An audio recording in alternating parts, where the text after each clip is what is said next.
Tonight, new questions surrounding the investigation on the death of fashion mogul Isak Andic, the billionaire founder and president of European fashion retailer Mango, as his family responds to Spanish media reports that his death is now being considered a possible homicide. On the morning of December 14, 2024, Jonathan Andic proposed a hike. The trail he chose was in the Montserrat mountains north of Barcelona, a scenic, well-worn path near the caves of Collbató, popular with families and schoolchildren, rated medium difficulty.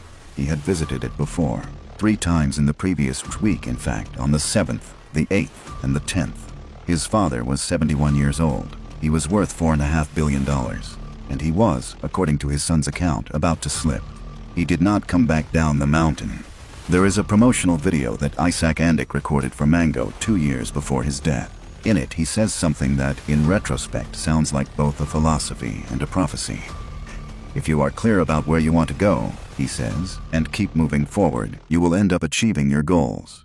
Isak Andic had been clear about where he wanted to go since he was 14 years old. He was born in Istanbul in 1953, into a Sephardic Jewish family, a community with roots that stretched back 500 years to the expulsion of Jews from Spain in 1492. His ancestors had fled that country across the Mediterranean. In 1969, Isak and his family made the journey in reverse. They emigrated from Turkey to Barcelona, arriving with little money and no established position, into a city and a country that spoke a language they were still learning.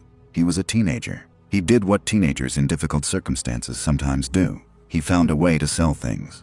He and his older brother Naaman began with hand-embroidered t-shirts and clogs, Turkish imports, sold on Barcelona's streets and in its markets. From those small origins, something began to take shape. Stalls became shops, shops became a brand, and in 1984, Isak Andic opened his first flagship store on the Paseo de Gracia, Barcelona's most celebrated shopping boulevard, and called it Mango. What he built from that single address was, by any measure, extraordinary. Mango grew into one of the largest fashion retailers in the world, nearly 3,000 stores across 120 countries employing over 16,000 people, generating 3.8 billion euros in revenue in its final full year before his death. It stood alongside Zara as a cornerstone of Spanish fashion's global identity. But Isak Andic was not only a businessman. He was, by the accounts of those who knew him, a man of genuine depth and moral seriousness. He was deeply embedded in the Sephardic Jewish community of Barcelona, giving generously, serving on boards, supporting institutions. The Federation of Jewish Communities of Spain described him as an active pillar, a man of the highest human qualities, generous and always willing to help those most in need. He served on the advisory board of East Business School. He sat on the board of Banc Sabadell. He was the richest person in Catalonia, and he moved through that position with a quietness that others in his position rarely managed. He had divorced from his wife, Nuez Raig Tarago, with whom he had 3 children, Jonathan, Judith, and Sarah.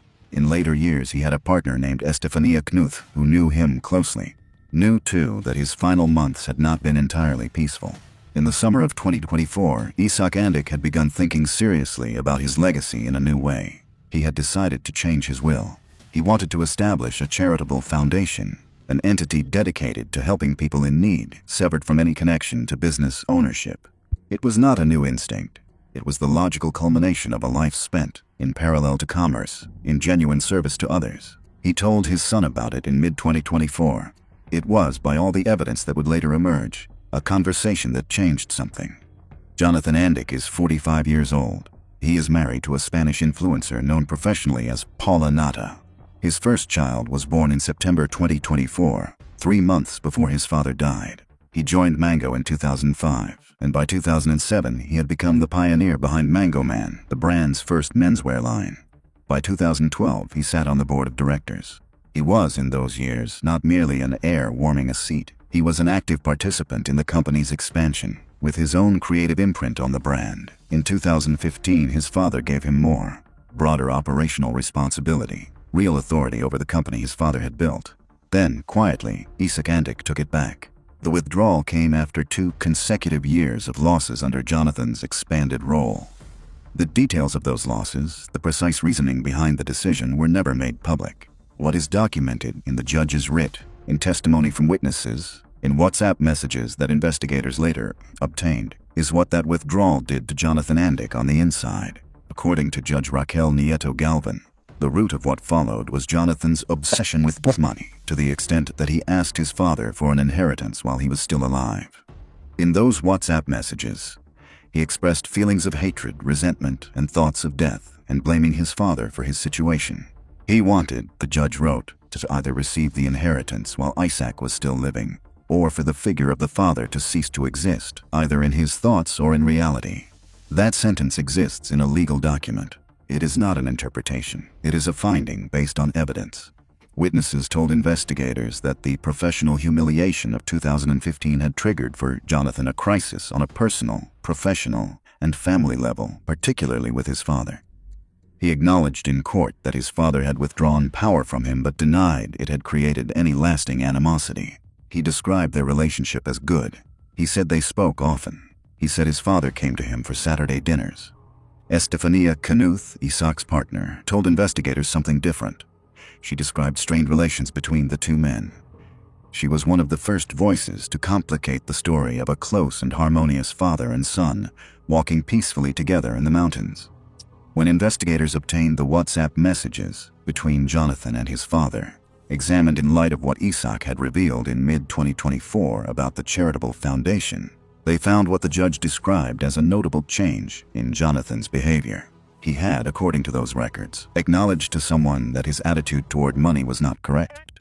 Then he proposed the hike, "Stay with us," because the man who proposed that hike had been to that trail 3 times the week before. And that is only the beginning of what investigators found. If you're new here, hit subscribe now. This case moves fast, and you don't want to miss what comes next. To understand what happened between Isak and Jonathan Andic, you have to understand what the Mango Empire meant to both of them, and why it meant such different things. For Isak, Mango was the proof of something. The proof that a 14-year-old immigrant boy, with nothing but ambition and a brother beside him, could build something that outlasted every difficulty, every prejudice, every limitation. He was intensely private, notoriously so. He avoided the press, declined photographs, kept himself out of the celebrity circuit that his company's success would easily have bought him access to. He wore the company like a responsibility, not a trophy. For Jonathan, it was always already his father's thing, the thing into which he had been born, the standard against which he was measured, the inheritance he had not created, but was expected to steward. He had worked within it, shaped parts of it, contributed genuinely to it. But the question of ownership, real ownership, financial ownership, the kind that comes with control, had never fully resolved in his favor. In December 2023, Isak Andic took an unprecedented step. He sold 5% of Mango to Tony Ruiz, the company's CEO, to a professional, not a family member. It was described as part of a broader plan of separation between ownership and management, something Isak had initiated in 2020. He was, deliberately and methodically, building a future for Mango that would not depend entirely on his children. When he told Jonathan about the foundation, about his intention to redirect a significant portion of his legacy toward charitable purposes, rather than leaving it solely to his heirs, the judge concluded that this was the moment the dynamic shifted into something darker. A philanthropic instinct from a father who had given his whole life to building something, a threat to a son who had been waiting, in one form or another, for what was owed to him. What happened between July 2024 and December 14th is not fully known. The investigation is sealed. Key evidence has not been made public. What has been made public, through the judge's writ and reporting from Spanish outlets, is a portrait of a man operating at the edge of something. Jonathan visited the site of his father's eventual death on December 7th, 8th, and 10th. The investigating judge characterized these visits as evidence of planning and study of the site. Jonathan has offered no explanation for them that has been made public. In October 2025, as Spanish media began reporting the reopening of the investigation, Jonathan's phone disappeared. He told investigators it had been stolen during a brief trip to Ecuador. Police had already noted, during an earlier phase of the investigation, that he had provided them with a different device than the one he had used on the day of the hike. The original phone's whereabouts and what it might contain remained subjects of investigation. Investigators reviewed his statements from the day of the accident and from subsequent interviews. In one account, Jonathan said he had been walking well ahead of his father on the trail. In another, the two were much closer together. He told police at one point that his father had been taking photographs on his phone in the moments before the fall. Isak Andic's phone was recovered from his jacket pocket, undisturbed. None of these contradictions on their own constitutes evidence of murder. Trauma distorts memory. Details shift across retellings. A man who watched his father disappear from a cliff would not necessarily remember the sequence of events with perfect fidelity. But the judge did not rely on any one contradiction. She relied on the accumulation, the contradictions, the phone, the 3 pre-hike site visits, the WhatsApp messages, the testimony of Isak's partner, the forensic analysis of the fall itself, the position of Isak Andic's body when it was recovered, and the injuries he sustained were inconsistent with an accidental fall. The forensic report described him as appearing as if he had launched himself down a slide, feet first. The footmark at the spot where Jonathan said his father slipped did not match the mechanics of a slip. Jonathan called his then-partner before he called emergency services. It was a Saturday morning. The trail was picturesque, family-friendly, gently demanding. There was no obvious reason not to go. Isak Andic was 71 and fit enough to hike. He had, by his son's account, been in good spirits. He had, in recent months, been moving towards something, a foundation, a legacy built not just from commerce but from generosity. He had seen his first grandchild born in September. He had his partner, his daughters, the company he had spent 40 years building. He had also, somewhere in the preceding months, created a fault line in his relationship with his eldest son. Whether he understood how deep that fault line ran, no one who was on that mountain has said. The path near the caves of Colbato winds through one of Spain's most dramatic landscapes, Montserrat, the serrated mountain that rises above Barcelona, ancient and severe, a place where the distances are vertical and the drops are absolute. At some point during the hike, Jonathan Andic was at or near his father's side. At some point, Isak Andic went over the edge. He fell 150 meters, nearly 500 feet. The emergency operation that followed was large. Helicopters, search and rescue teams, the full apparatus of a mountainside crisis. By the time they reached him, there was nothing to be done. He had suffered injuries consistent with what a body sustains in a fall of that distance. He was declared dead at the scene. He was 71 years old. He had spent 55 of those years building a life that from the outside looked like a story of uncomplicated success. What happened at the cliff edge is still, in the strict legal sense, unresolved. What the forensics suggest is that Isak Andic did not stumble. The position in which his body was recovered, the nature of his injuries, the trajectory of the fall, pointed, in the judgment of investigators, to a body that had not tripped and tumbled, but had gone over with a momentum inconsistent with accident. The footmark where Jonathan said his father lost his footing did not match the physics of a slip. There were no other witnesses. The trail was not empty. It was a popular route, but at that particular moment, at that particular stretch, Jonathan Andic was the only person who saw what happened. He said he had been walking ahead. He said he heard the sound of stones falling. He said he turned around and his father was gone. Mango issued a statement within hours. CEO Tony Ruiz wrote that Isak's departure would leave a huge void, and that all of us are, in some way, his legacy and the testimony of his achievements. The president of Catalonia, Salvador Illa Roca, said Isak Andic contributed to making Catalonia great and projecting it to the world. The fashion industry, or at least the international fashion industry, largely said nothing. Major outlets, including WWD, Vogue, and Business of Fashion, offered minimal coverage of the death of one of Europe's most successful fashion founders. It was a strange silence, partly explained by how carefully Isak Andic had kept himself out of the glamour circuit throughout his career.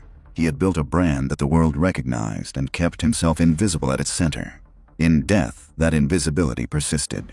His 3 children, Jonathan, Judith, and Sarah, published a tribute letter on the 1-year anniversary of his death. They described their father as a close and loving father, a serene, attentive, and wise man, someone who truly listened, who celebrated the triumphs of others.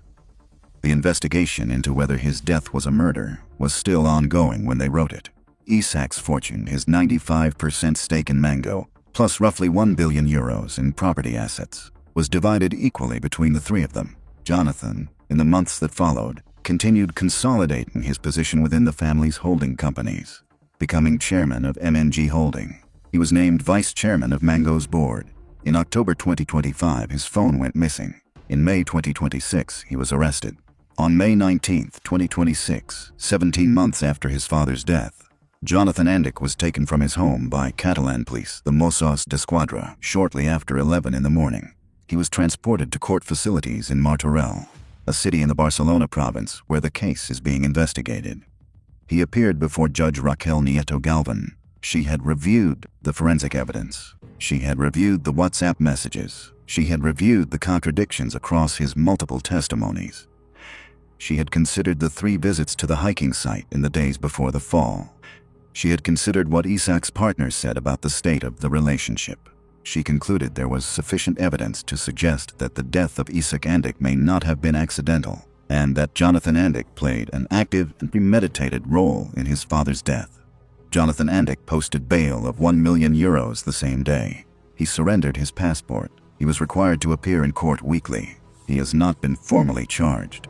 His attorney, Cristobal Martel, called the homicide theory untenable and said it stigmatizes an innocent man. The family issued a statement. There does not exist, nor will there exist, legitimate evidence against him. In Spain, a judge's investigation is not a conviction, and it is not a trial. Jonathan Andic is presumed innocent. He maintains that his relationship with his father was good. He maintains that he watched his father slip and fall and disappear. The investigation continues. The case is sealed. What Jonathan's original phone contains, the one that went missing when media reporting began, remains unknown. There is a building on the Paseo de Gracia in Barcelona where everything began. In 1984, a young man who had arrived in Spain with nothing opened a shop on that boulevard and called it Mango.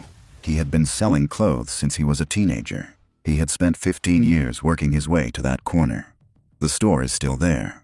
Mango is still there, larger now than it has ever been, with revenue that grew 11% in the year after its founder's death. The case that will determine how Isak Andic actually died is still being built in a sealed courtroom in Martorell.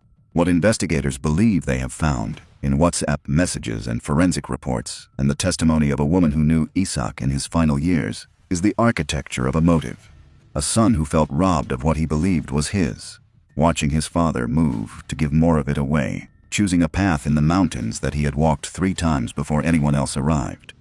What they cannot yet prove, what a trial would be required to establish, is what actually happened at the edge of that cliff on a December morning in the serrated mountains north of Barcelona, when there was no one else present and 500 feet of open air below. Isak Andic had spent his whole life believing in forward motion. He said so himself, on camera, 2 years before he died. Keep moving forward and you will end up achieving your goals. He was a 14-year-old immigrant boy who arrived in a country that had expelled his ancestors.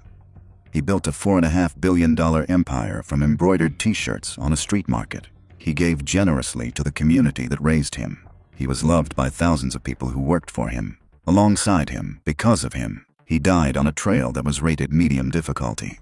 The mountain is still there. The truth for now is still somewhere on it.